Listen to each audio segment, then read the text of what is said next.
पिछली कड़ी का संक्षेप।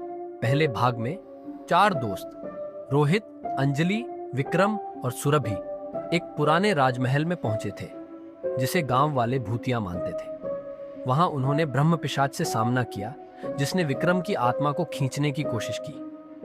रोहित ने तांत्रिक मंत्रों का प्रयोग करके ब्रह्म पिशाच को अस्थायी रूप से बंद कर दिया, लेकिन जाते जाते ब्रह्म पिशाच ने धमकी दी कि वो वापस आएगा।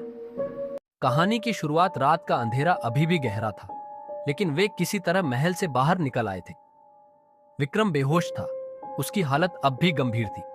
रोहित और अंजलि ने उसे उठाया और वे सभी जल्द से जल्द गांव वापस लौटने की कोशिश करने लगे। सुरभि घबराते हुए, हमने गलती की, हमें इस महल में कभी नहीं आना चाहिए था। विक्रम अब भी मरने की कगार पर है और ब्रह्म पिशाच शायद हमारे पीछे है।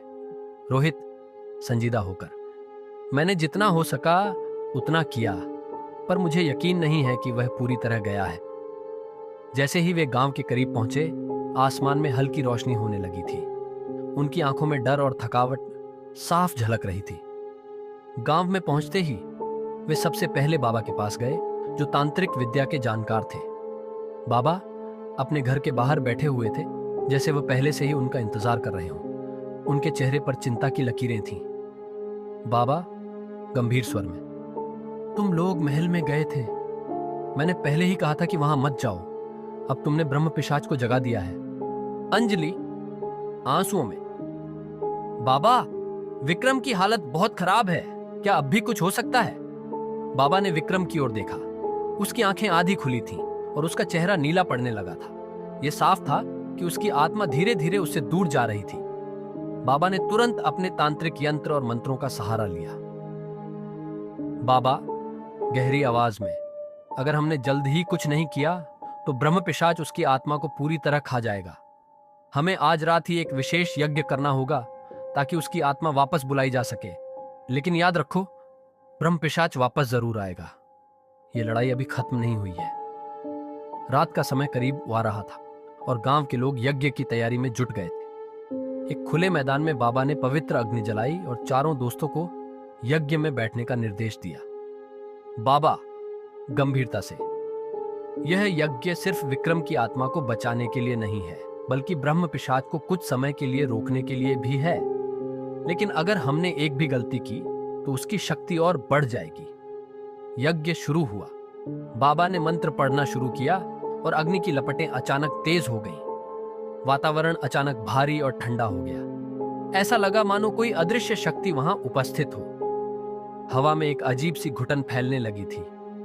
जैसे जैसे यज्ञ आगे बढ़ा, विक्रम की हालत थोड़ी सुधरने लगी। उसकी बंद पड़ी आंखें हल्की हल्की खुलने लगीं। लेकिन तभी एक जोरदार आवाज गूंजी, जैसे किसी ने आसमान में चीख मारी हो। यह वही ब्रह्म पिशाच की आवाज थी। ब्रह्म पिशाच गुस्से में चिल्लाते हुए, तुम लोग मुझे रोक नहीं सकते, यह यज्ञ मुझे कमजोर नहीं कर सकता, तुम सब मेरे शिकार होगे। आसपास की हवाएं और तेज हो गईं। अग्नि की लपटें बढ़ने लगीं और अचानक विक्रम का शरीर कांपने लगा। उसके मुंह से अजीब सी आवाजें निकलने लगीं, मानो उसकी आत्मा फिर से उसके नियंत्रण में नहीं रही हो।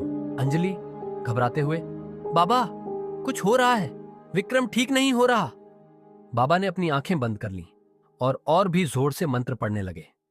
उन्होंने एक तावीज निकाला और उसे विक्रम के सिर पर रखा। तावीज से रोशनी की एक किरण निकली जो विक्रम के शरीर के चारों ओर फैल गई। लेकिन तभी अचानक से यज्ञ की अग्नि बुझ गई। चारों ओर अंधकार फैल गया। अंधकार में अचानक एक छाया प्रकट हुई। यह वही ब्रह्म पिशाच था जिसकी आंखें जलती हुई लाल थीं। वह हवा में तैरता हुआ यज्ञ स्थल की ओर बढ़ा। ब्रह्म पिशाच घृणा से हंसते हुए, तुम लोगों ने मुझे जगा दिया है और अब कोई भी शक्ति मुझे रोक नहीं सकती। तुम सब मेरे शिकार होंगे। बाबा आवाज कांपते हुए, नहीं, तुम्हें यहां से जाने के लिए मजबूर होना पड़ेगा। बाबा ने एक अंतिम मंत्र पढ़ा, लेकिन इस बार ब्रह्म पिशाच पर उसका कोई असर नहीं हुआ। ब्रह्म पिशाच हंसते हुए, तुम्हारे मंत्र अब काम नहीं करेंगे बाबा। अब मैं आजाद हूं और तुम सबका अंत मेरे हाथों होगा। ब्रह्म पिशाच की शक्ति अब बढ़ चुकी थी। विक्रम, जो अभी अभी होश में आया था, चीखने लगा। उसके शरीर पर अजीब अजीब निशान बनने लगे, ब्रह्म पिशाच ने उसके शरीर पर कब्जा कर लिया था। रोहित आवाज कांपते हुए, बाबा अब क्या होगा बाबा?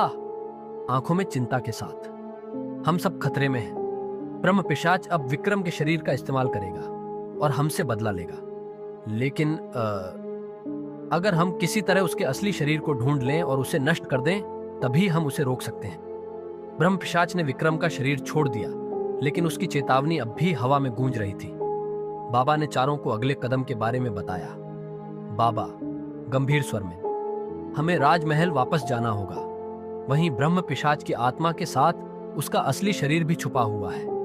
अगर हमने उसे नष्ट नहीं किया तो वह बार बार वापस आएगा और हमें मार डालेगा। सबकी आंखों में डर था, लेकिन उनके पास कोई दूसरा विकल्प नहीं था। उन्हें अपनी जान बचाने के लिए महल वापस जाना ही होगा। सुरभि कांपते हुए, क्या हम सच में महल वापस जाएंगे?